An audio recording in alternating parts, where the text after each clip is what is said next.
توقيع لاعب الزمالك للنادي الاهلي. انا عايز اقول لك ان في لاعب ولاعب مهم جدا في نادي الزمالك وقع للنادي الاهلي. معاه تفصيله لوز ميشالاك مالي ابو السيد ضيع الزمالك. ميشالاك يعني بص، لو اقول لك ادى خبور للزمالك لوز هتقول لي ابو سيد انت بتبالغ. لا ده فعلا ما ببالغش، لا فعلا ميشالاك عمل كده. معاه تفصيله برضو لوز. ناس طلعت امبارح كتير قالت لك رمضان صبحي مضى لنادي الزمالك. معاه تفصيله برضو لوز. خناقه حسين لبيب وميدو. معاه تفصيله برضو لوز. بالله عليك يا اخي، اذا عجبك الفيديو ما تبخلش على باللايك والاشتراك وتفعل الجرس وخلي الفيديو صلاه الحبيب.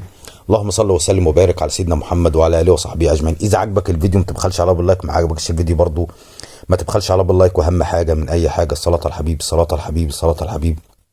اللهم صل وسلم وبارك على سيدنا محمد وعلى اله وصحبه اجمعين. قصه وحكايه اللايك الجميل بتاع حضرتك بيدعم الفيديو، فما تبخلش على بالك. عايزين الفيديو يوصل لاكبر قاعده جماهيريه من جمهور النادي الاهلي. الواضح كده ان اشرف بن شرقي عامل حرقان جامد جدا. اشرف بن شرقي النادي الاهلي او الدكتور بتاع النادي الاهلي قال لك اشرف بن شرقي خلاص جاهز طبيا. يطلع الكابتن احمد حسام احمد حسن، انا اسف، الصقر. لا بن شرقي مصاب يا عم الحاج. ما هو النادي الاهلي طلع اعلن الراجل زي الفل. لا قناه اون تايم سبورت تجديد اصابه بن شرقي. يا عم ازاي؟ طب راح الصفحه الرسميه بتاعت النادي الاهلي راحت منزلها يا عم بن شرقي وهو بيتدرب. يلا اهو. يعني ايه يعني؟ برضه لا، برضه تجديد اصابه بن شرقي. فانا مش عارف صراحه ليه مصممين ان بن شرقي مصاب واللي يقول لك بن شرقي عنده اصابه مزمنه. يا عم الحاج ما الراجل بيتدرب زي الفل اهو. صفحه النادي الاهلي الرسميه نزلت صوره لاشرف بن شرقي وهو بيتدرب.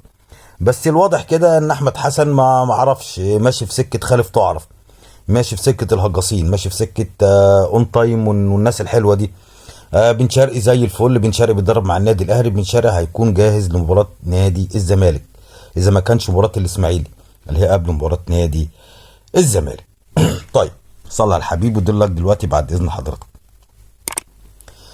بكره ان شاء المولى سبحانه وتعالى هتبتدي او النهارده هيبتدي الاسبوع ال 13. حلو كده. طب فين عقوبات الاسبوع ال 12؟ اصل دي ابو السيد يعني معلش عقوبات الزمالك يعني بتبقى على النار هاديه شويه. بنشوف بقى كده اي مخرج قانوني للحكايه والروايه. يا عم طب فين عقوبه ناصر ماهر؟ اصل ناصر ماهر ده زملكاوي واحنا مش عايزين مشاكل مع نادي الزمالك. يعني بنشوف له كده اي مخرج كده، يعني تبقى بدل 3 مباريات يبقى مباراتين، بدل مباراتين تبقى مباراه، باي مخرج قانوني كده. طب عقوبات نادي الاسماعيلي برضه، ما هو الاسماعيلي برضه يعني هيزمزق وهيعمل بص فيعني ايه، يعني واحده مع ان القانون واضح. المعلم ناصر ماهر 3 مباريات، ده بص ده نص قانوني بقى، نص قانوني. فمش عارف ليه العقوبات بتبقى على نادي الزمالك بتبقى يعني في بطء شويه. الاحتواء داخل الملعب والاحتواء خارج الملعب.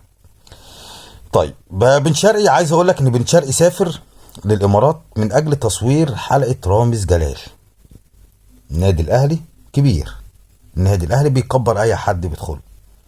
لولا النادي الاهلي ما كناش شفنا بن شرقي كان بيلعب في الريان بيتهيألي عادي يعني. انت فاهم، ما حدش كان بيقول له تعالى صور، ما تجيش تصور الكلام ده كله. لكن بن شرقي لما جه النادي الاهلي لا يعني رامز جلال والناس القائمين في البرنامج بعتوا لبن شرقي، وبن شرقي خلاص سافر اليومين اللي فاتوا دول من اجل تصوير حلقه رامز جلال. يعني هنشوف بن شرقي مع رامز جلال. طب حته حلوه. طيب نخش يا ابو سيدي على قصه مشلاك. نخش على قصه مشلاك. كوندرات مشلاك يا سيدي اللاعب البولندي. يعني في مصطلح كده انا مش عايز اقوله، يعني عارف انت اللي هو ايه، مش عايزين نقول اللي هو فيه شين انت مش عايزين نقول يعني الصراحه. يعني ادى خبول للزمالك لوز الصراحه، ادى خبول للزمالك لوز. ليه بقى؟ هم فاكرين ان مشلاك يعني راجل طيب وفي حاله وخلاص يا عم الحاج، يعني ما بيقولش لا اعمل كده حاضر اعمل كده حاضر. لا ده الراجل بقى بيتكتك وشغال من تحت لتحت وانت مش واخد بالك، وانت قاعد بص مظبط حالك. طيب مشلاك بعت للزمالك خطاب يوم 22. لا ده انا عايز اقول لك ان مشلاك كمان يعني ضيع على الزمالك صفقه الشتويه اللي هو اللاعب الافريقي اللي كان هيجيبوه، وفي نفس الوقت ما اتحطش في قائمه الانتظار. وفي نفس الوقت انا بقول لك اهو مشلاك هيقف في القيد لنادي الزمالك. هتقول لي ليه يا ابو سيد؟ هقول لك، جالك في التفاصيل دلوقتي حالا. مشلاك بعت خطاب للزمالك يوم 22 يناير، قال لهم يا جماعه انا ليا مستحقات، يا تدفعوها يا هاخد كل الاجراءات القانونيه، يا اما ترد عليا تقول ماليش مستحقاتك، يعني كده يعني. ومعاكوا يعني 15 يوم يعني تفكروا وتظبطوا حالكم وتدينوا فلوسي. الزمالك طبعا عمل يعني عامل ان هو مش هنا، مش واخد باله، ما شافش الخطاب. احنا عارفين نادي الزمالك يعني عادي، ده العادي بتاع نادي الزمالك، ده العادي بتاع نادي الزمالك. فالراجل طبعا يعني ايه بعد يوم 15 بس قال لك خلاص، خد كل الاجراءات القانونيه، كل الاجراءات القانونيه خدها على نادي الزمالك.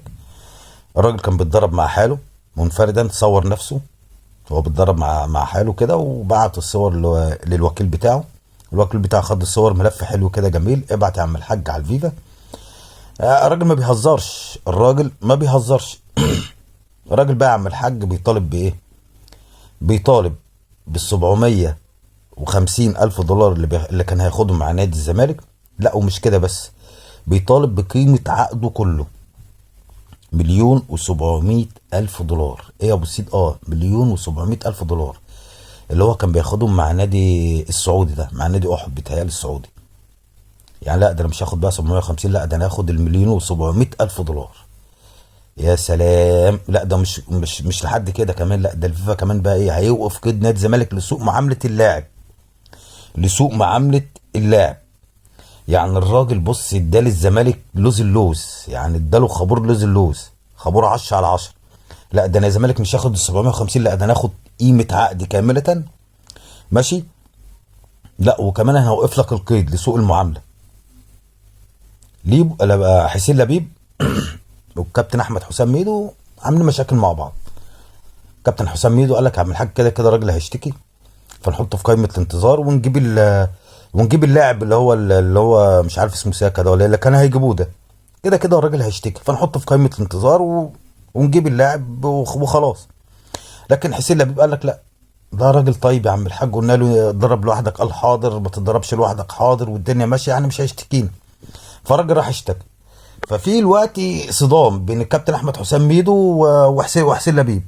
انا قلت نحط في قائمه انتظار ونجيب الصفقه الشتويه الخامسه، وانت قلت لا. فبص في صدام شغال في نادي الزمالك. انا الصراحه انا شايف يعني اداريين نادي الزمالك لو قصدك توقع نادي الزمالك مش هتوقعه بالشكل ده.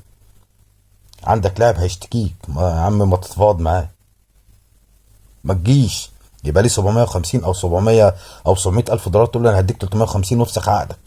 يا عم انت بتتكلم في ايه؟ او هديك 250 الف ونفسخ العقد بالتراضي. ما ينفع، انت حتى ما حصلتش النص، ما حصلتش النص. يا اخي قول له هديك 500 يا اخي وبالتراضي كده وكلمتين حلوين الدنيا هتمشي. ما تجيش تموت في الراجل. تموت في الراجل. اديك يا عم هتدفع 1,700,000 دولار. الراجل خلاص قال لك يا عم الحاج انا عايز قيمه العقد كامله. الراجل بتاع النادي بتاع واحد قال لك احنا كمان هنشتكي نادي الزمالك، هنشتكي نادي الزمالك. الناس على الله الصراحه، الناس في الزمالك على الله، على الله قوي قوي قوي قوي قوي. طيب صلى على الحبيب ودي اللايك دلوقتي بعد اذن حضرتك. الواضح كده ان الزمالك يجيب لجان فنيه، يجيب لجان مشرفين على الكوره، يجيب اي حاجه، هو النظام في نادي الزمالك. هتقول لي يا ابو السيد النادي الاهلي لما راح اتكلم على دالا، جيلسون دالا، الزمالك جري وراه راح تفاوض مع اللاعب. الاهلي لما اتكلم مع موافي كينج لاعب اورلاندو بايرتس، الزمالك جري. ايه الزمالك جري؟ امال انتوا عاملين لجنه ليه يا جدعان في وستاون تجلو والحكاور؟ طب ما خلاص بقى النادي الاهلي لما يمشي في طريق امشي وراه. النادي الاهلي ما خدش لاعب، خش انتوا بقى. انا عايز اقول لك ان نادي الزمالك تفاوض مع النادي ايرلاندو بايرتس، وعرضوا عليه ان هم ياخدوا اللاعب بكام يا سيدي؟ 1,400,000 دولار كاش. ايه؟ ايوه كاش. تدفع يا باشا هتاخد فلوسك كاش. يا ابو السيد انت 1,400,000 دولار. 1,400,000 دولار كاش كان هيروحوا للاعب. لان في دماغ اداره نادي الزمالك او الناس يعني في نادي الزمالك ان دي هتبقى ضربه لوز اللوز، دي بقى ضربه يعني ترد على بن شرقي، دي ضربه ترد على بن شرقي. لا يا عم الحاج مين اللي قال لك كده؟ هو النادي الاهلي مش شايفكم اصلا، ترد ما تردش، النادي الاهلي مش شايفك يا ابني. انت تالت بالاحتواء، انت يعني الاتحاد والحكام بيحافظوا على مكانك في المركز الثالث بالاحتواء، مش مجهودك. فالنادي الاهلي مش شايفك، فانت تجيب موافق هنج ما تجيبش موافق هنج، انت مش هتقدر. كل لاعب دلوقتي بيجي نادي الزمالك بيتفاوض معاه، عارف ان نادي الزمالك هيبقى له فلوس وهاخدها من الفيفا. انت مسجل خطر ما شاء الله يعني عليك، يعني بيبقى كل لاعب عارف. طب انا ليه لا يا عم الحاج، نروح عند نادي احسن بيديني المستحقات في مواعيدها.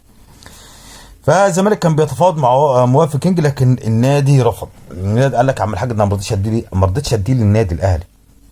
النادي الاهلي اللي سمعته سابقاه، سمعته لوز اللوز، مش هروح اديه للنادي على الله، نادي يعني سوابق في الفيفا هناك. ما ينفعش، هتفق معاك على اقساط، هتفق معاك على حاجه، هتفق معاك على اي حاجه هتخلى بيها، وساعتها هاخدها من الفيفا هناك، ولازم انا اقوم محامي. يعني لو انا بتكلم في $100,000 هقوم له محامي 50,000، يبقى انا خسران 50,000. لا ما ينفعش. فايراندو بارز اصلا يعني ما وافقش، رفض اصلا يبص على العرض، رفض يبص على العرض شكلا وموضوعا. طيب صلى على الحبيب ودي الله دلوقتي بعد اذن حضرتك. في لاعب في الزمالك ولاعب مهم جدا في نادي الزمالك، ولاعب كبير جدا مآمن مش سنا عشان بس ما نروحش بعيد، بس لاعب كبير جدا في نادي الزمالك، لعيب ماشي. قال له وكيله كده، قال له وكيله انا عايز اروح العب في النادي الاهلي، هات لي العقد وانا همضي للنادي الاهلي. انا عايز اقول لك ان في خمس لعيبه من نادي الزمالك عقودهم بتنتهي يعني مع نهايه الموسم، عقودهم بتنتهي مع نهايه الموسم. يعني انت حاطط في 5 لعيبه في نادي الزمالك في نهايه الموسم هيروحوا اي نادي ببلاش، هيروحوا اي نادي ببلاش. ففي لاعب في الزمالك خدها مني،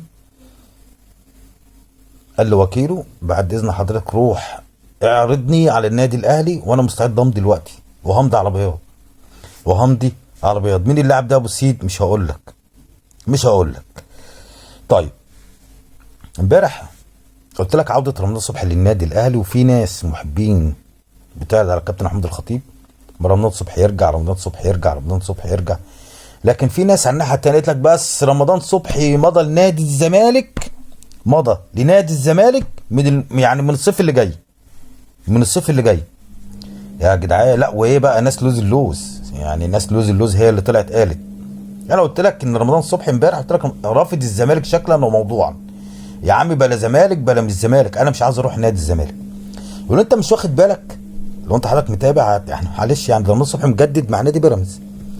رمضان صبحي بياخد في نادي بيراميدز $1,700,000 صح كده؟ صح. انت هتدفع له $1,700,000 ده انت مش قادر على زيزو. وانت لازم لما تتفاوض مع مين؟ مع بيراميدز ايوه مع بيراميدز. ده انت رحت قلت عايز عبد الرحمن مجدي من بيراميدز، اللي هو يعني معلش ما يجيش، يعني رمضان صبحي قده 50-60 مره. قال لك يا عم الحاج لا احنا ما بنديش حاجه لحد، احنا محتاجين اللاعب، فهيديك رمضان صبحي. وغير كده يعني رمضان صبحي قفل في وشك الباب مره واثنين وثلاثه واربعه وخمسه وانت برضه رمضان صبحي بتنام وتقوم رمضان صبحي. والمشكله ان جماهير نادي الزمالك بتردد وراك رمضان صبحي جاي وهيبقى قلم للنادي الاهلي، رمضان صبحي جاي.